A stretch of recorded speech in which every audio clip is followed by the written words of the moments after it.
Let's write a Python BPF program from scratch. So we start by importing. First, we add a BPF decorator, then we add a BPF global decorator, and then we define a license.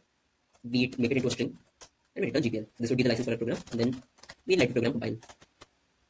Again, we define a BPF section, and in the section, we give, let's say, a trace point of execve. This is the entry point to execve. That we have entered execve and we've returned.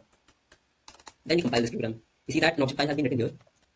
And we will load it now, but I'd like to make a few modifications before we do so. I'd also add an exit syscall.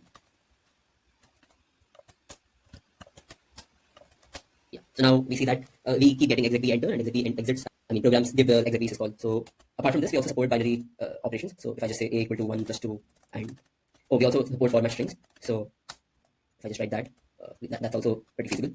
We have an object file written, so you can see that a equal to 3 evaluates. The corresponding LL looks something like this. This would be the right one. Debug information, generating it from the maps and stuff. So this demo showcases the sysync syscall and tracing it and finding out the time differences between the sysync. So first we see we've imported a hash map and we've added the trace point here. The trace point is a string. Then we first look up the key. If we find that the key exists, we go to this block, else we go to this block. And in this block we see that we take the time at which called, and then if there was a key existing, then we again find the time, then we find the delta of the time, and if the time difference is less than 1 second, then we divide it and turn it into milliseconds, then we print if sync was called, and then we finally delete the key.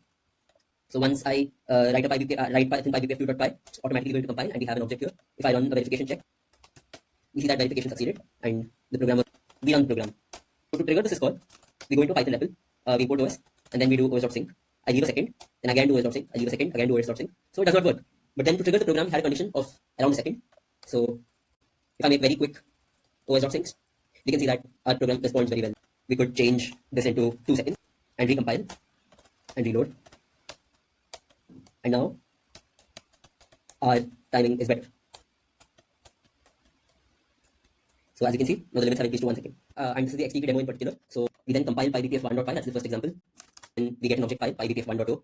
It does. First we define a hash map with one entry and in64 key and value both types. Then we have an XTP section.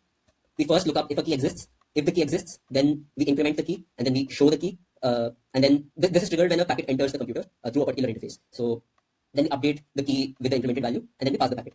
If the key does not exist, then we create the key. I'm going to load this particular program on my tailscale interface. So as you can see, it has HTTP generic loaded onto it. QDisc with QDiscs have also been loaded. So now home node is a computer on my tailscale network. So if I ping my computer, it's supposed to increment the counts here, and then it's also giving out the packets as we have passed the packets. Now I can choose to drop the packet. Let me recompile it. And now if I ping my home computer again, the packet counts increment, but the packets don't come don't come back to user space. They're just terminated in in kernel space.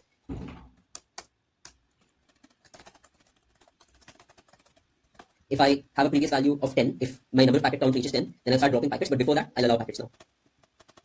Let's recompile and let's load it. And now if I ping home node, we can see the counts.